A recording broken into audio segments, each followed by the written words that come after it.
प्रदेश में देखिए किस तरह से कानून चलाया था, कानून द्वारा कानून का राज चलाया था। जिसको जो काम करना चाहिए उसको वो काम दिया था। पुलिस वालों को काम दिया जाता है क्या? कानून द्वारा कानून का राज चलाने के लिए, उसमें साथ देने के लिए। अधिकारी किस लिए होते हैं? राज चलाने के लिए, अपने मुखिया को साथ देने के लिए। लेकिन इन सरकारों में क्या हो रहा था? इन सरकारों में चाहे समाजवादी पार्टी की सरकार हो और चाहे भारतीय जनता पार्टी की सरकार हो, इनसे वो काम जो इनको करना चाहिए वो काम न करवा कर देखा। एक बहन भाई थी, उन्होंने चारों तरफ विकास का काम किया, कोई क्षेत्र नहीं छोड़ा। उन्होंने आपका क्षेत्र खास तौर से देखा था, कैसे उन्होंने यहाँ पर जो नक्सलवाद, ये बात वो बात, तरह तरह की बातें कही जाती थी कि उत्तर प्रदेश में इस क्षेत्र में तो कोई जा नहीं सकता, शाम को निकल नहीं सकता, पहुंच नहीं सकता। उन्होंने सारी चीजों को समाप्त करते हुए जो लोग इस तरह के थे उनको उनकी सही जगह पहुंचवाते हुए और इस क्षेत्र को उन्होंने रोशनी देने का काम किया, रोशन करने का काम किया, लोगों को अपना उनका अधिकार देने का काम किया। जंगलों में जो लोग रहते थे उनको अपनी जमीन का अधिकार बहन मालती जी ने उसी प्रकार से दिया जैसे भूमिहीनों को पूरे उत्तर प्रदेश में 3-3 बीघे का 3-3 एकड़ के पट्टे काट करके, और जो जिनके पास घर नहीं थे, जो झोपड़ी में रहते थे, उनको झोपड़ी से निकाल करके बहन मालती जी ने अपने पिछले कार्यकाल में 2-2 कमरे के पक्के मकान दिए थे और वो भी मुफ्त देने का काम किया था। इस तरह का काम बहन मालती जी ने किया। बहन मालती जी ने उत्तर प्रदेश में देखिए किस तरह से कानून चलाया था, कानून द्वारा कानून का राज चलाया था। जिसको जो काम करना चाहिए उसको वो काम दिया था। पुलिस वालों को काम दिया जाता है क्या? कानून द्वारा कानून का राज चलाने के लिए, उसमें साथ देने के लिए। अधिकारी किस लिए होते हैं? राज चलाने के लिए, अपने मुखिया को साथ देने के लिए। लेकिन इन सरकारों में क्या हो रहा था?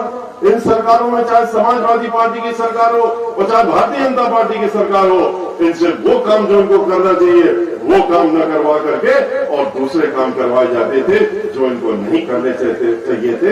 गैर कानूनी काम कराए जाते।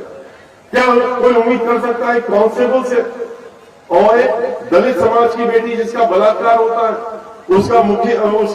उसका शरीर उसकी मां को न दिया जाए? जिलाधिकारी को निर्देश एक मुख्यमंत्री दे रहा था बैठ करके लखनऊ से। मुख्यमंत्री खुद बैठ करके दे रहे थे, कह रहे थे कि नहीं, इसमें जो लोग फंसे हुए हैं वो हमारे अपने हैं। ठीक है, दलित समाज की लड़की के साथ बलात्कार हुआ, वो तो कहते हैं कि दलित समाज और ब्राह्मण समाज, इनको तो हम सबक सिखाने के लिए ही मुख्यमंत्री बने। वो तो ये मानते थे कि अगर हमने सबक सिखाना है तो इन दो समाजों को सिखाना है और उसमें जब जितना नीचे गिरना पड़े उतना नीचे गिरेंगे। उन्होंने इसलिए शरीर नहीं दिया उस बिटिया का, इसलिए बेटी का शरीर नहीं दिया उसकी मां को, क्योंकि कह रहे थे इसमें जो लोग फंसे हैं वो हमारे अपने, हमारी बिरादरी के नहीं। वो जाति और धर्म इन सब चीजों के परे हट करके जिस तरह से बहन मालती चलती थी, उस तरह की सोच न रखते हुए एक संकीर्ण सोच रखके, जैसे समाजवादी पार्टी के मुखिया रखते थे, खाली एक वर्ग उनको दिखता था, एक ही जाति दिखती थी। इसी तरह से हमारे मुखिया जो इस समय बहुजन समाज पार्टी की सरकार के ठीक विपरीत सोच रखते हैं, वो यहाँ के मुख्यमंत्री वो करते हैं। उन्होंने इसीलिए उसका शरीर नहीं देने दिया था। उन्होंने इसीलिए रेणु शर्मा जिसका जिक्र भी हुआ, उसको क्यों मृत्यु शरीर जेल से बाहर आने दिया?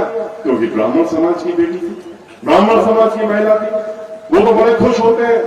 आप देखिए कैसे गौरवान्वित होते हैं ये बताते हुए, ये किससे बताते हुए कैसे दलित समाजों के ऊपर उत्पीड़न हो रहा है, कैसे हम उनको परेशान कर रहे हैं। और इसी के साथ साथ अल्पसंख्यक समाज के लिए कि देखिए कैसा डरा के रखा है, हमने इनको धमका के रखा है, बुलडोजर दिखा के रखा है, इनके ऊपर फर्जी मुकदमे चला के रखे हैं। इस तरह के क्या मुख्यमंत्री से कोई अपेक्षा करेगा कि वो अपने भाषणों में भी ये बात कहते हैं और ये कहते हैं कि ब्राह्मण समाज को तो हम उसकी औकात पे ला रहे हैं। क्या औकात पे ला रहे हैं? उसको सबक सिखा रहे हैं।